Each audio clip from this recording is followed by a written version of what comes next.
We'll first do it in the traditional way, which I'm trying to.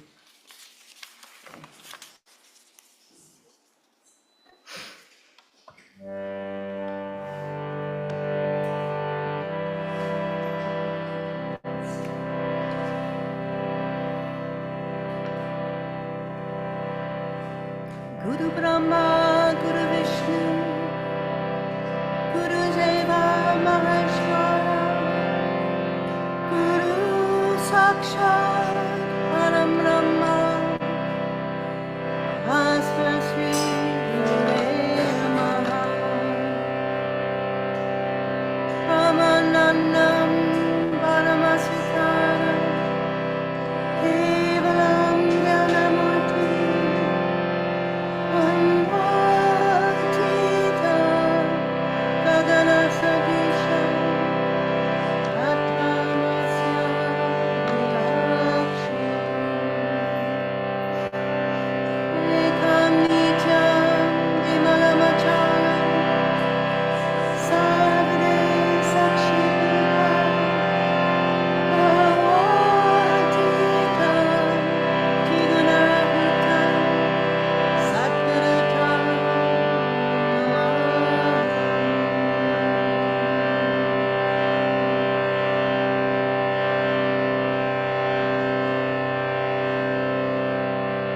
full of bliss, living joy transcendent, of higher knowledge be above, who will know more, clear as the heavens, known to all as thou art God. Peace pure, permanent and moving, everlasting, seer of all, far, far beyond qualities and thought. Guru Dor, I bow to Guru Lord, I bow.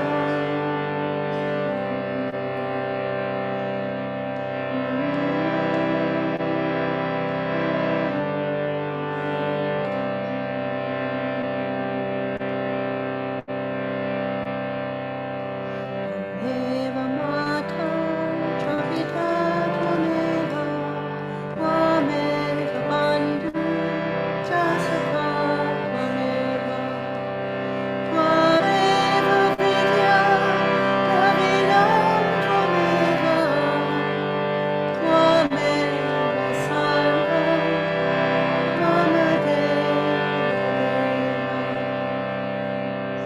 Thou art my mother, my father, thou art my brother, my friend, thou art my wisdom, my wealth, thou art my all, light of love's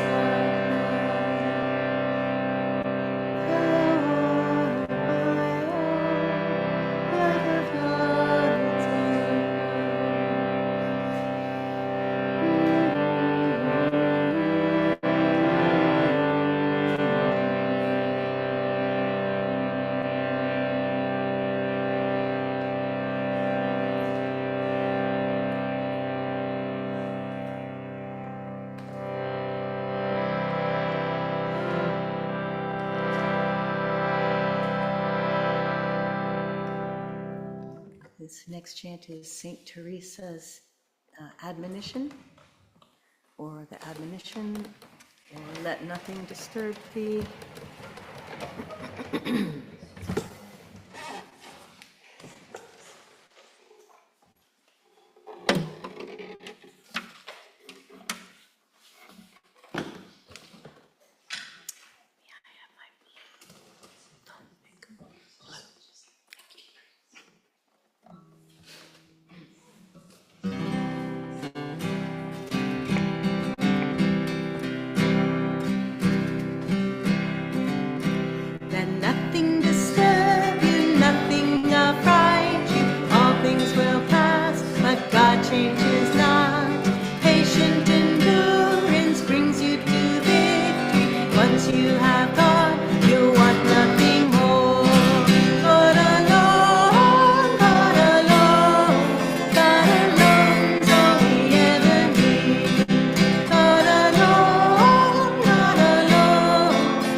Lord, when in darkness, Lord, in confusion,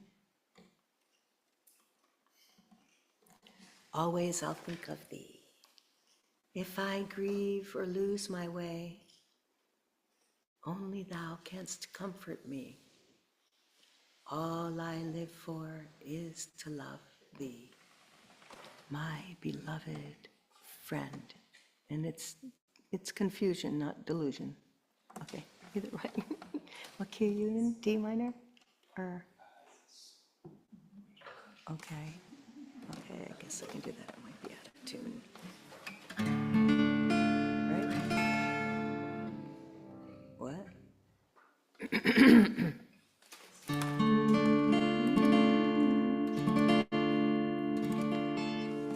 Okay. Okay. Okay, give me a chord. Okay.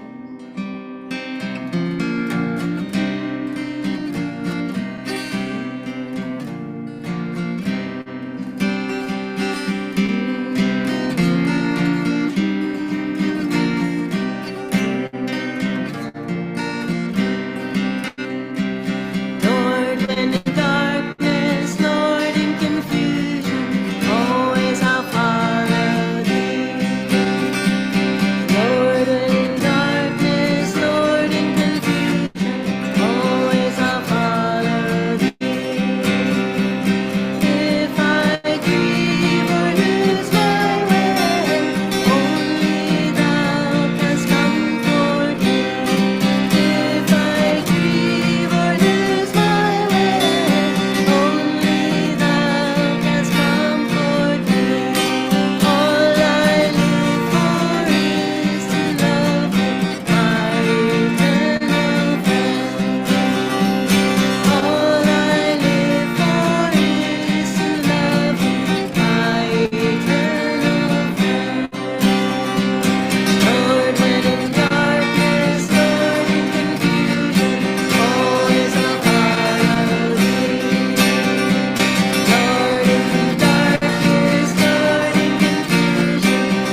Let's take a double breath. Inhale, intense. Exhale. And breathe in. Feel your shoulders and your chest lifted. Your spine erect. Chin parallel to the floor. Relaxed.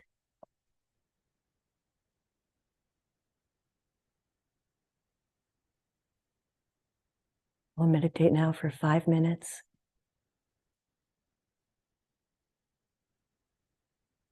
You can use this simple meditation technique, Hong Saw.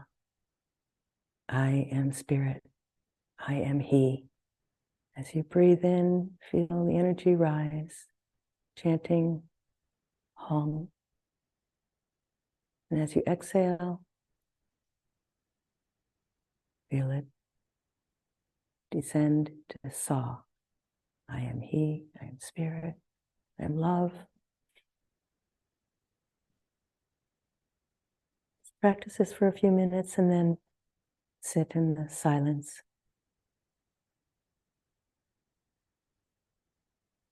If your mind starts to wander, just gently bring it back and breathe naturally.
This week's affirmation is on moral vigor. Lack of moral vigor saps the will and makes the intellect sponge-like, ready to absorb the prevalent opinion of the times. People with good intellects often suffer from the Hamlet complex, the inability to come to any decision or to commit oneself to anything. They justify their indecision by saying, "I want to be fair to all sides." But even an imperfect action is better than no action at all. When you believe in something, stand by it. When you believe in someone, stand by him. Such loyal self-commitment is a higher law than seeing all sides. Energy is needed to accomplish anything in life. With moral vigor, all things are possible, but without it, the end of every act is failure. So please repeat after me in a loud voice. The decisions that I make in life come from within myself. The decisions that I make in life come from within myself. From my sense for what is right. From my sense of what is right. I am committed to the truth. I am committed to the truth. And to channeling it outward to the world. And to channeling it outward to the world. Now in a normal voice, the decisions I make in life come from within myself. The decisions I make in life come from within myself. From my sense for what is right. From my sense for what is right. I am committed to the truth. I am committed to the truth. And to channeling it outward to the world. And to channeling it outward to the world. And now in a whisper, the decisions that I make in life come from within myself.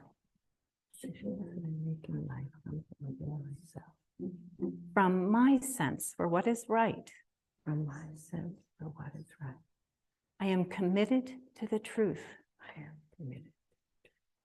And to channeling it outward to the world.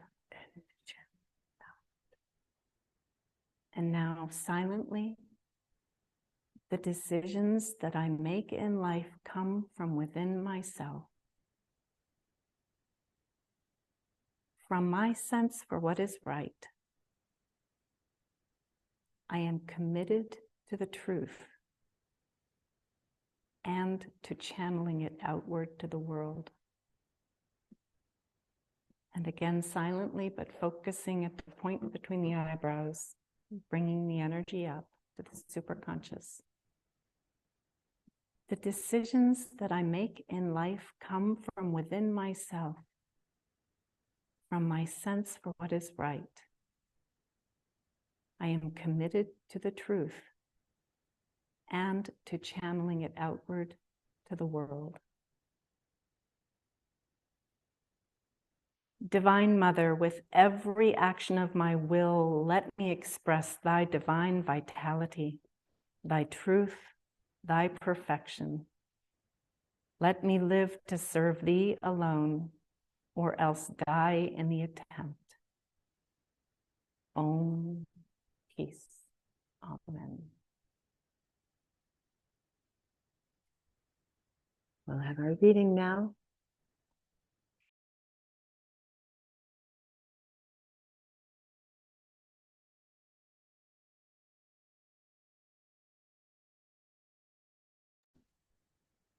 This is a reading from Rays of the One Light, weekly commentaries on the Bible and the Bhagavad Gita by Swami Ananda.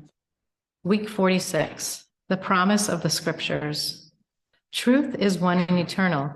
Realize oneness with it and your deathless self within.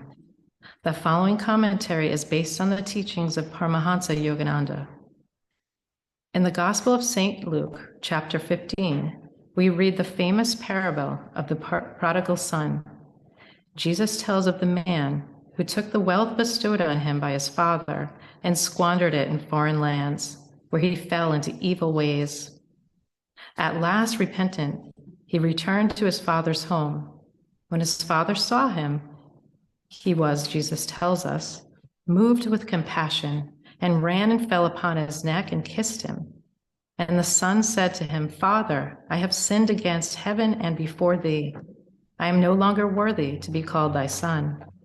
But the father said to his servants, Fetch quickly the best robe and put it on him, and give him a ring for his finger and sandals for his feet, and bring up the fattened calf and kill it.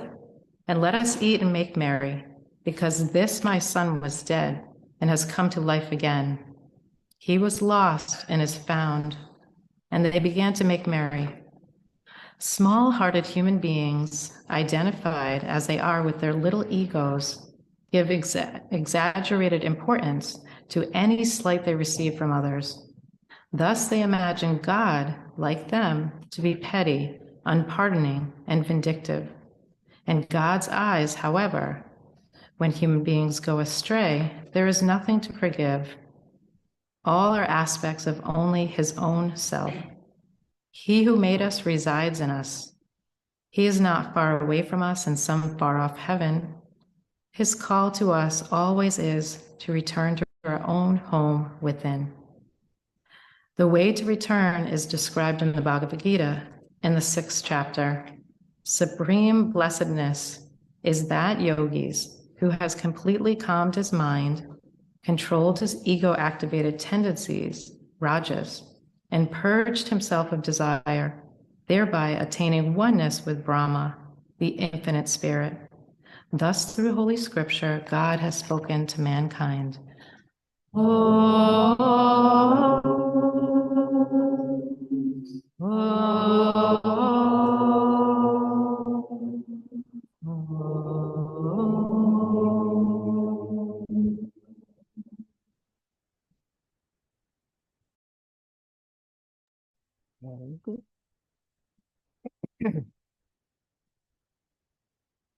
Welcome again on this beautiful day.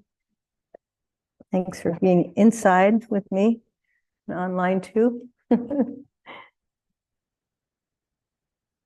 Okay, just 1 second.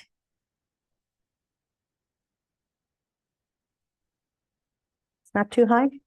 Feels a little high, no? Okay. So this morning's Whispers from Eternity reading, this beautiful book of Yogananda's prayers and demands. Number 80, demand to be freed from self-created evil habits and temptations. Teach me, O Spirit, to distinguish between my soul's lasting happiness and the temporary pleasures of the senses, touch, taste, smell, sight, and hearing. Strengthen my willpower. Teach me not to be enslaved by bad habits. Teach me to be guided only by good habits, formed by good company and meditation.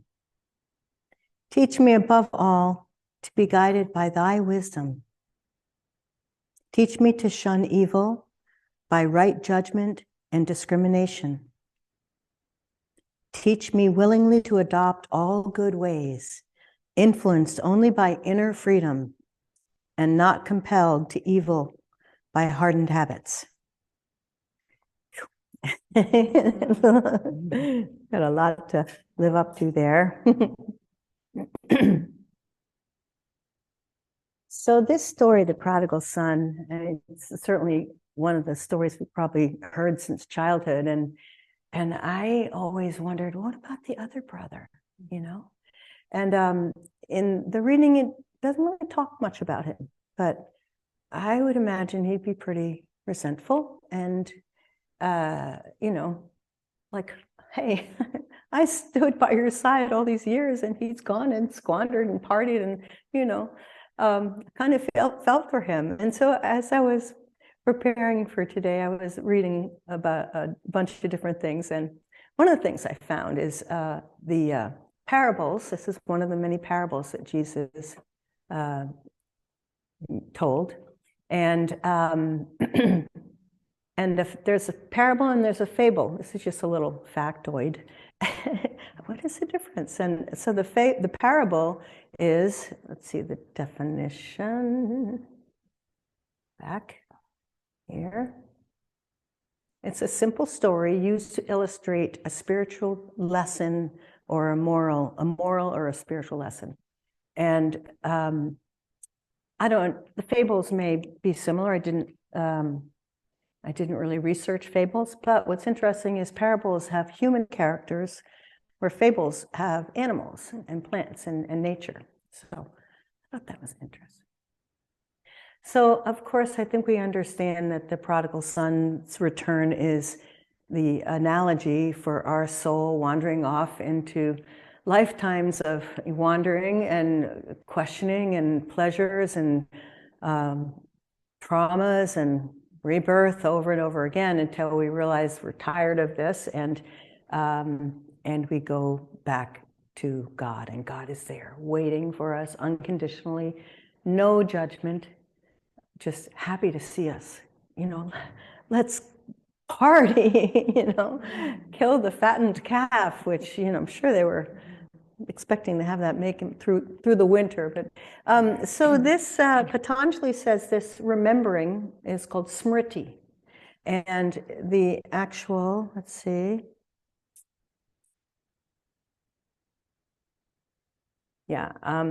it's the divine remembrance of who you really are, who we really are. It's not like I'm a woman, I'm an American, I'm a mother, I'm a friend, I'm a devotee, I'm a musician, all these identifications. That's just this garb that we wear in this lifetime. And the next one will be equally entertaining, I'm sure. Hopefully we're getting to the end. We're getting to the end. And, as the, it's like for us to even recognize that there's something besides the sense pleasures, and that they're not going to really fulfill us on the inside. It's within. We go within to find that happiness and that joy and that peace. So we rediscover our spiritual center within, and we don't have to keep reaching out. And so the ways we can do this, let's see. Okay, but first of all, I want to go back to the son, the other son, the brother. So this is the scenario. Jesus is telling the parables, and there's crowds of people around him. There's all of his followers, and then there's the sinners, and there's the Pharisees and the teachers, and they're all just listening to this. And as he's telling this story, the Pharisees are kind of grumbling to themselves. And they're kind of like, what's he doing hanging out with his low life? And he's, he's kind of, they're criticizing. So I was like, okay, so who are the Pharisees? So it's very interesting, if I could find this. So there was a period of time when the Pharisees were a Jewish sect, and they were very rigid about ceremonies and rituals and practices.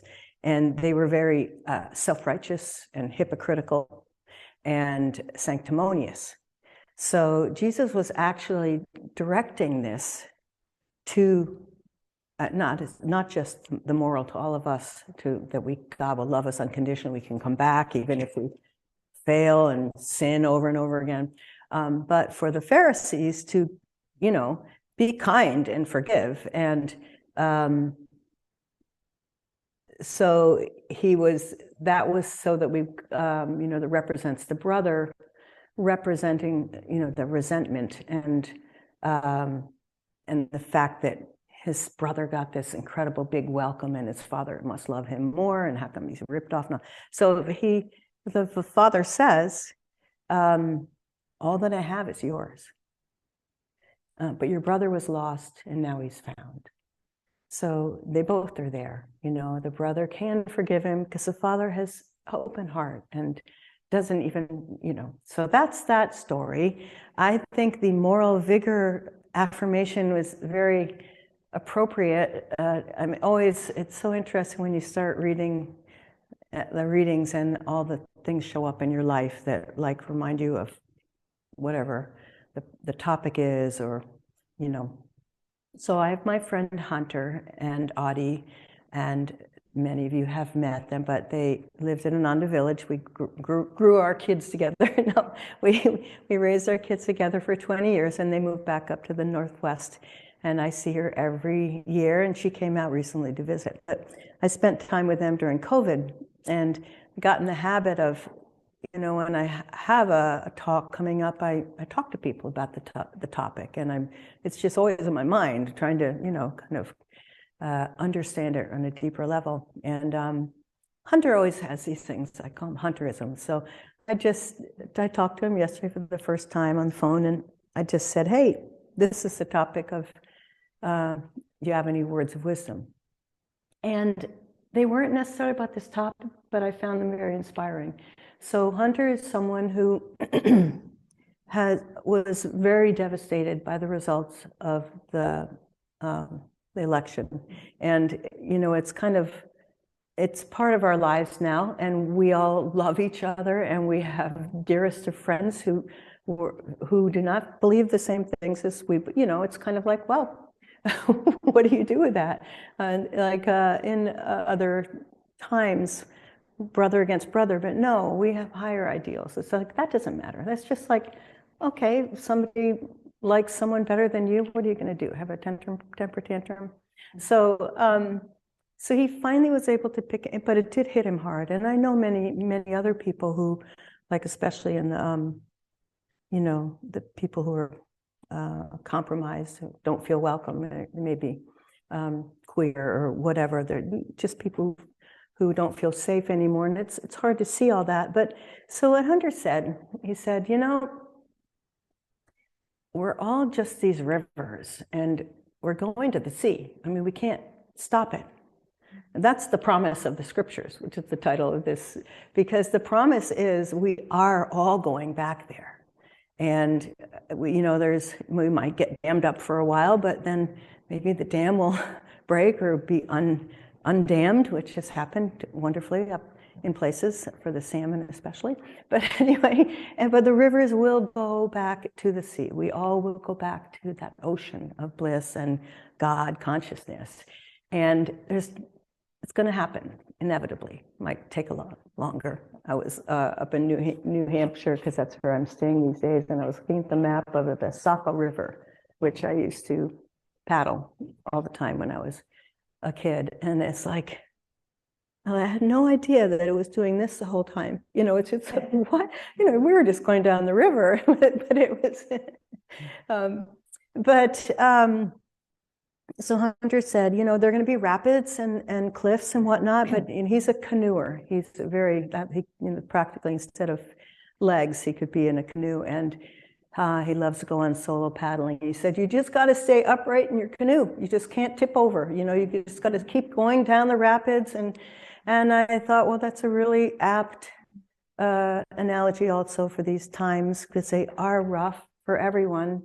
Despite the politics, just everyone seems to be, you know, and Yogananda said that there would be heartbreak in every household. So we have to weather those storms and learn to be strong in ourselves and keep remembering that this is all just a dream, and we will get there one day, and there are things we can do.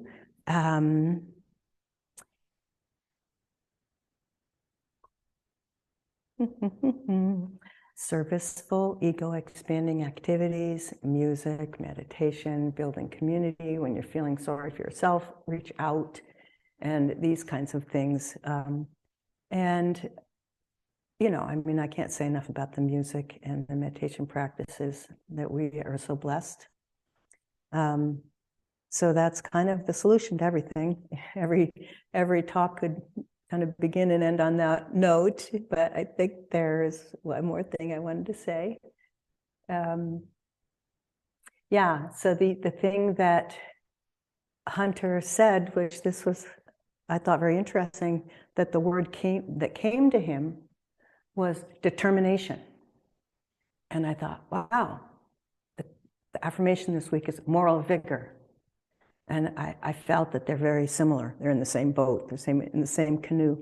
And that willpower, too, just the strength of purpose and remembering and keeping your boat upright through the rapids of life.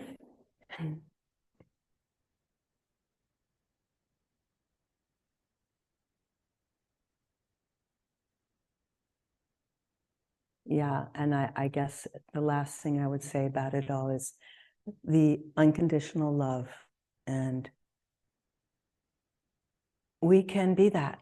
We can be that in the world to everyone we meet. We can be kind. In the movie, that Swami's last, what's it? I'm sorry, my brain is, what? Yeah, Finding Happiness. And his last advice to Juliet as she left the Crystal Hermitage was, and she said, what can I do? I'm going back to New York. I had a job in a newspaper. And he said, find land out of the city, go up there as much as you can, be with friends and buy land together and be with friends and go up there as much as you can. And then he said, and be kind. Be kind. It all comes down to that. Really. Yeah, all these other things could just be, our behaviors, if we can just remember to be kind and treat people as they deserve to be treated, as we all are children of God, finding our way back.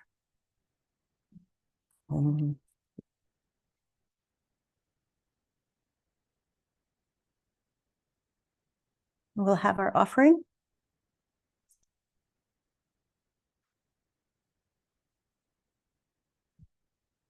And the choir can come up slowly. Please take what you would like to give, place it in your right hand, and repeat after me. Divine Mother, Divine Mother, we offer to thee the fruit of our labors. we offer to thee the fruit of our labors. Bless this offering, Bless this offering, that it serve as a channel of thy light, as it serve as a channel of thy light to truth-seeking souls everywhere. to truth-seeking souls everywhere. Okay, now the choir can come up, who sang God's Call Within. This is the first movement of Swami's piano sonata, which is exquisite, and I have a dream that we get a piano in here. And if you listen to the words, you'll see that it very much expresses the feeling of actually came probably not. Because I don't think you're here for the whole song. Okay, thanks.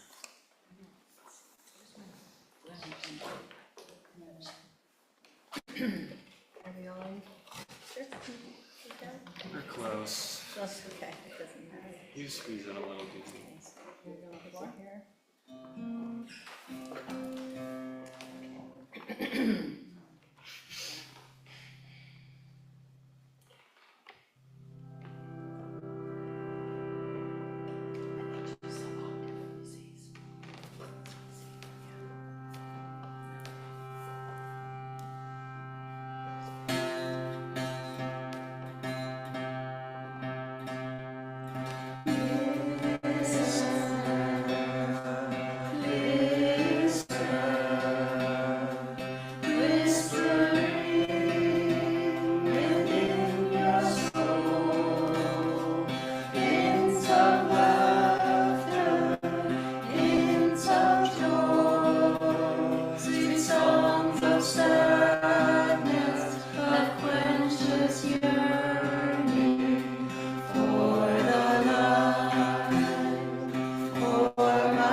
Long